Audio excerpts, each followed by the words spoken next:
Today, I'm going to share with you the fastest, easiest, and best way to complete the new Cluckin farm raid as a solo player. So in order to start it up, you'll first have to be in free roam and wait for a call from Vincent. Once he calls, you'll then see a yellow V on the map. Head over to it, and there you could start up the raid. There are 5 setups and 1 finale mission, so with that, let's get into setup number 1, which is Slush Fund. Now for every setup and the finale, I do suggest doing them all on easy mode because it will give you more lives, and there's no monetary benefit to doing it on normal or hard. So start up Slush Fund on easy mode, and then once a mission starts, call up your personal vehicle. You could use it in every single setup mission, which I do suggest you doing, and if you have something like the Duke of Death, the Armored Kuruma, or the Vigilante, that would be the perfect vehicle to get. Now Slush Fund is a pretty easy setup mission. All you have to do is go to 2 of the cartel's money laundering locations and steal money from their laundry machines. There will be multiple enemies outside of both locations, so having the armored vehicle will come in handy, but take them out, head inside, and there'll be 2 or 3 more enemies inside. Once you've taken out everybody, you can then take the money and bring it back to Vincent's lockup. It's that simple, there's not much to it. Let's move on to the second setup mission, which is breaking and entering. For this mission, you're going to have to steal a laptop, a hacking device from a terabyte, and a train. In order to do this the fastest, go to the laptop first. When you get there, search the area for a guy on an arcade machine. That's going to be the hacker, and right next to him will always be the laptop. Once you've got the laptop, then drive over to the terabyte location, and once again the terabyte will be somewhere within that yellow circle. It should be fairly easy to find. It's a massive vehicle, but once you found it and head over to it,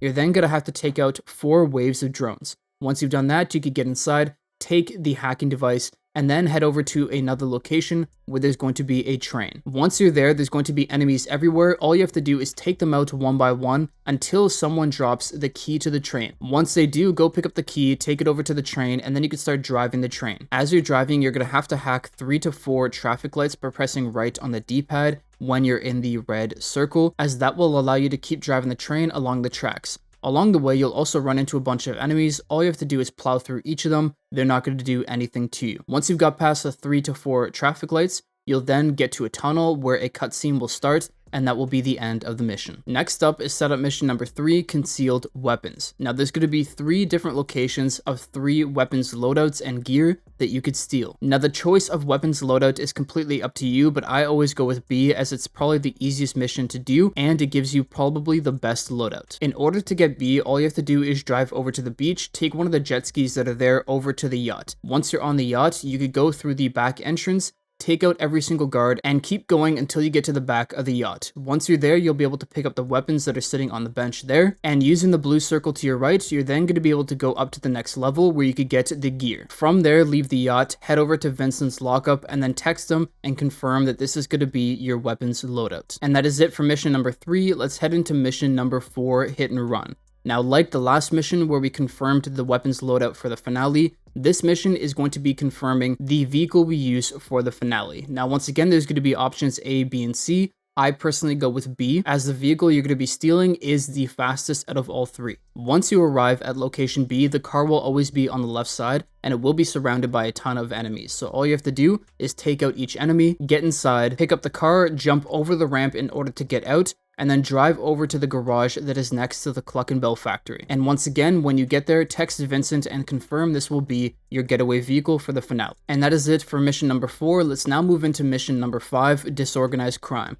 And this is arguably the most important mission of the entire heist. And the reason why is depending on how you do this, this is going to determine whether you go into the finale, stealth, or aggressive. So to start off the mission, you're going to have to go over to 2 different vans and hack them by being in close proximity. Once you've hacked both, you'll then be given a location you have to go to. Now, each of the drivers of these vans, if you kill them, will drop Cluckin outfits, but I wouldn't waste your time with that. You don't actually need them for the next part. So head right to the next location, and when you get there, this is where everything important starts. So in this location, you're going to have to do 4 things. 1, take out every single guard. 2, sabotage the Cluckin trucks. 3, wipe this CCTV footage. And 4, collect a key card from one of the lockers. But there's a very specific way to go about all of it. So when you first get in there, take out the first guard that's standing next to the van. From there, take out the guard that's standing next to the truck here, and then take out the guy that's working on the truck here. From there, take out the guard that's all the way in the office, then take out the camera that's above it, and take out the final 2 guards that are just outside of the office. Now at this point, you could go and complete the rest of the mission stealth, but what I like to do is go and take out the guards as fast as I possibly can, and break stealth in the process. Once you break stealth, a bar in the bottom right hand corner will appear. What you have to do is take out every single guard before that bar gets to 0. If you don't, the finale will automatically go into the aggressive approach when instead you're going to want to do it in stealth. So take out every single guard before that bar goes all the way down to 0. And the reason why I break stealth at this point is because there will be a couple extra guards hiding in rooms that we cannot access. So doing so will bring the guards out, which you'll then be able to take out right away. And as you can see with me doing it, you have plenty of time to take out the guards before that bar hits 0. So take out every single guard, and then from there, head over to the office and wipe the CCTV footage. This is crucial because if you don't do this once again, you're not going to be able to do the finale stealth. After that, then sabotage the 4 Cluckin Bell delivery vehicles, go pick up the drill, and then go and drill through each of the lockers until you find the key card. Once you've got it, you could then leave. The extra money you could get from the lockers isn't worth it, so exit the building and then go pick up the flatbed and drive it back to Vincent's lockup. And that is it for the final setup mission. Let's now get into the finale. So because we kept our stealth in the final setup, we're now going to enter the finale fully stealth. So when we get there, we're going to exit the Cluckin Bell crate and then head over and take out all 3 guards here in the loading bay. From there, shoot to the fuse box, which will open up the shutter door, and then we're going to enter into the next part of the building. Once you get in there, take out the first guard to your left, and then take out the 2 guards to your right in relatively quick succession because they are looking at each other. From there, walk further down the hallway, take out the one that's closest to the wall on the left, then take out the one in the middle, and then you can take out the final one on the right. Now at this point, there's going to be 2 more guards at the very end of the hallway. You could either take them out right away like I have, or if you don't, they're going to walk into the next room on the left and will be out of your way, so you could do that if you'd like. But it does mean you'll have to take them out when you get to that room eventually. From there, head over to the coke storage, get inside, and once you're inside, take out the 1 guard that's on the far right that is behind the one doing work, then take out the other one doing work, and then finally take out the one on the left. From there, you could then take all the coke in that room and exit. Moving on, you're going to go into the next part of the building. If you didn't take out the 2 guards at the beginning, the first guard will be right to your left, but in my case there wasn't, so take out the guard that's on the other side of the assembly line, and then there's going to be 1 more guard to your right, but of course if you let both guards go through, there will be 2 to your right. Take everyone out and then head over to the next coke storage area. Once you get in there, take out the guards from left to right, and once you've done so, then go and pick up the crowbar, which will be on a crate on the far left hand side of the storage room, and start opening up all the crates in order to get the rest of the coke. Once you've got all the coke, then head into the next part of the building, and on your way you might see some keys on a table. If they're there, pick them up. If not, they're going to be in the next room. Once you get to the next room, there's going to be a guard there. In my case, he actually spotted me quickly, but if you take him out fast enough, you'll be good. So take out that guard, and then walk further into the room, make a left, make a right, take out the guard standing there in the entrance, walk through, and then to your left, there's going to be 2 more guards standing there outside of the office. Take out both, and then enter the office. Once you're in the office, hack the computer, and then take out the hacking device. What you're going to have to do with this is go up next to the computers on these desks. Now, we'll show you if you're at the right one by the blue bars increasing until it turns green.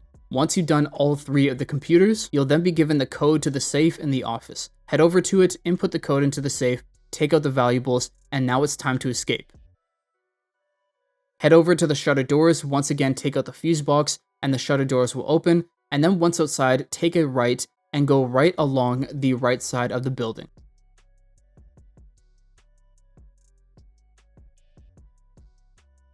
Once you get to this point here, take out the guard that's right next to that truck, run over, take out the next guard over here next to that truck there, and take out the guard next to the trash can here. Once you've done that, you can then run straight to the garage where your getaway vehicle is, take out the 2 guards that are in front of it, get inside, and pick up your vehicle. From there, when you exit the garage, head over to the train tracks and make a left, and you're going to want to drive along the train tracks all the way until you get to the point where it forks.